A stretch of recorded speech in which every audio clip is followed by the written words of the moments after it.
കാവ്യ മാധവനെ നൃത്തം അഭ്യസിപ്പിച്ച അധ്യാപകനാണ് നീലേശ്വരം സ്വദേശിയായ രാജുമാഷ്. പക്ഷെ ഇത്തവണ തന്റെ പ്രിയ ശിഷ്യ ആർ ഗൗരിലക്ഷ്മിയുമായാണ് രാജുമാഷ് തിരുവനന്തപുരത്ത് വണ്ടിയിറങ്ങിയത്. സംസ്ഥാന സ്കൂൾ കലോത്സവത്തിൽ ഭരതനാട്യത്തിൽ മികച്ച പ്രകടനം കാഴ്ചവെച്ച ഗൗരിലക്ഷ്മിക്ക് വരുന്ന ദിവസങ്ങളിലും മത്സരങ്ങളുണ്ട്.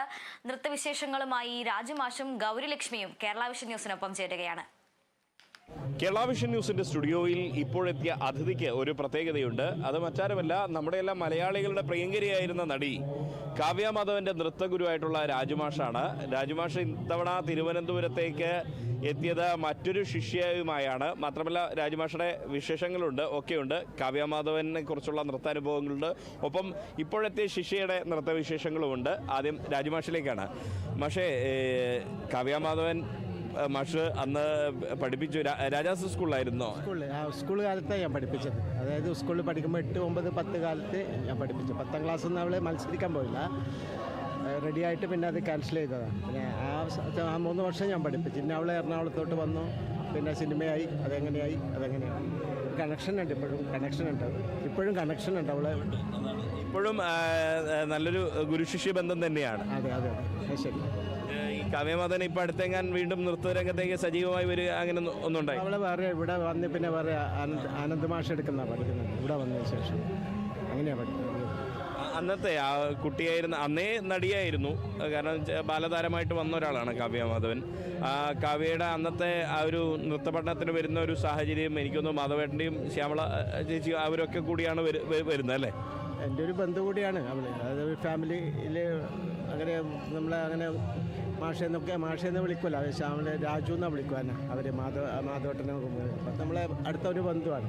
പിന്നെ അവളൊരു ചെറിയ കുട്ടി ഉണ്ടാകുമ്പോൾ ആ കുട്ടിക്കളിയിൽ അങ്ങനെ നമ്മളെ തമാശകളൊക്കെ കളിക്കും, ഏപ്രിൽ ഫുള്ളൊക്കെ ആക്കും അങ്ങോട്ട്. അങ്ങനെ ഒരു ബന്ധമായിരുന്നു നമ്മൾ.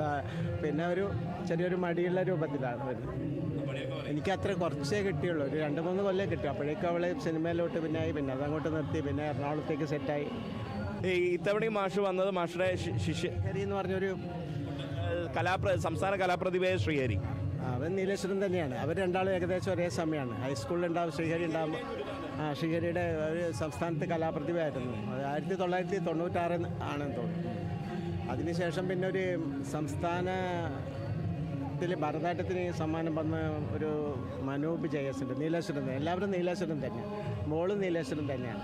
മോള് ഇപ്പം 3 വർഷമായി മത്സരിക്കുന്നുണ്ട്. 3 വർഷമായി. ഇപ്പോൾ +1 എത്തി. 8, 9, 10 3 വർഷം പ്രൈസ് കിട്ടിയതായിരുന്നു. പിന്നെ എൻ്റെ മകൾ കൂടെ വന്നിട്ടുണ്ട്.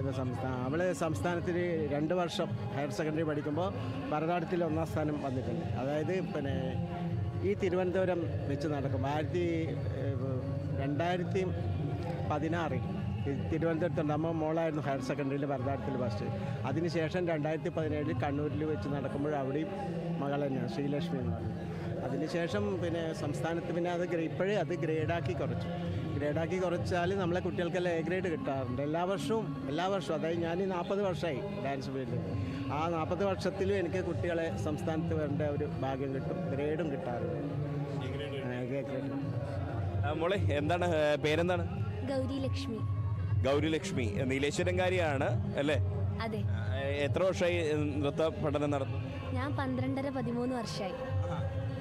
എന്താ ലക്ഷ്യം? എന്താ ഒരു ഡാൻസ് എന്ന് എൻ്റെ കൂടെ ഉണ്ടാവും, എന്നാലും ഒരു ജോലിയിലേക്കാണ് അത് ഞാനിങ്ങനെ ചിന്തിക്കുന്നത്. ഇപ്പോൾ എത്രാം ക്ലാസ്സിൽ പഠിക്കുന്നു? ഞാൻ +1. ഏതാ സ്കൂൾ? ഏതാ? ഞാൻ രാജാസ് ഹയർ സെക്കൻഡറി സ്കൂൾ. ഈ പ്രത്യേകിച്ച് രാജുമാഷ് കാവ്യമൊക്കെ പഠിപ്പിച്ചു അല്ലേ? അപ്പോൾ അത്തരം ഒരു മോഹം വല്ലതും ഉണ്ടോ? സിനിമയിലേക്ക് വലിയ മോഹമില്ല, എന്നാലും ഈ ഡാൻസ് കളിക്കേണ്ട അവസരങ്ങളെല്ലാം കിട്ടിയാൽ എന്തായാലും പോവും. പിന്നെ ഞാൻ 3-3.5 വയസ്സ് മുതലേ മാഷെടുത്ത് തന്നെ, ഇപ്പോഴും മാഷെടുത്ത് തന്നെ. കാരണം 12-13 കൊല്ലമായി ഞാൻ തുടർച്ചയായി മാഷ സ്റ്റുഡൻ്റാണ്. ഇവിടെ മോള് പിന്നെ ഏതൊക്കെ ഇനങ്ങളിലാണ് ഇവിടെ മത്സരിക്കുന്നത്? ഞാൻ ഭരതനാട്യം, കുച്ചിപ്പുടി, കേരള നടനം. അപ്പോൾ ഇനി ബാക്കിയുണ്ട്, മത്സരങ്ങൾ ബാക്കിയുണ്ട്. 6-നും 7-നും. 6-ന് കുച്ചിപ്പുടിയും 7-ന് കേരള നടനം. ഇപ്പൊ മോഹിനിയാട്ടം മാത്രമാണ് പൂർത്തിയാക്കിയത് അല്ലേ? അല്ല, ഭരതനാട്യം. അതെ, ഭരതനാട്യം ഇപ്പൊ കഴിഞ്ഞു. ഇപ്പൊ നടന്നുകൊണ്ടിരിക്കുന്നു 2nd സ്റ്റേജിൽ. ഭരതനാട്യം കഴിയാണ് നേരെ ഇങ്ങോട്ടേക്ക് വരും. എൻ്റെ കഴിഞ്ഞു, ഇപ്പം നടന്നുകൊണ്ടിരിക്കുന്ന. അതിനിടയ്ക്ക് ഇവിടത്തേക്ക് വന്നു. ഇവിടെ മറ്റു മത്സരങ്ങൾ കാണുന്നുണ്ടോ? കുറച്ചു നേരം കണ്ടിട്ട് പോകാൻ തന്നെ. എന്തായാലും രാജമാഷ് അദ്ദേഹത്തിൻ്റെ വിശേഷങ്ങൾ പങ്കുവച്ചു. ഗൗരിലക്ഷ്മി മോഹങ്ങൾ പങ്കുവച്ചു. ഗൗരിലക്ഷ്മി ഇവിടെ പ്രകടനങ്ങൾ കാഴ്ചവെച്ചുകൊണ്ടിരിക്കുകയാണ്. വരുന്ന ദിവസങ്ങളിലും ഗൗരിക്ക് മത്സരങ്ങളുണ്ട്. അതിലും തിളങ്ങാൻ സാധിക്കട്ടെ എന്ന് നമുക്ക് ആശംസിക്കാം. Thank you.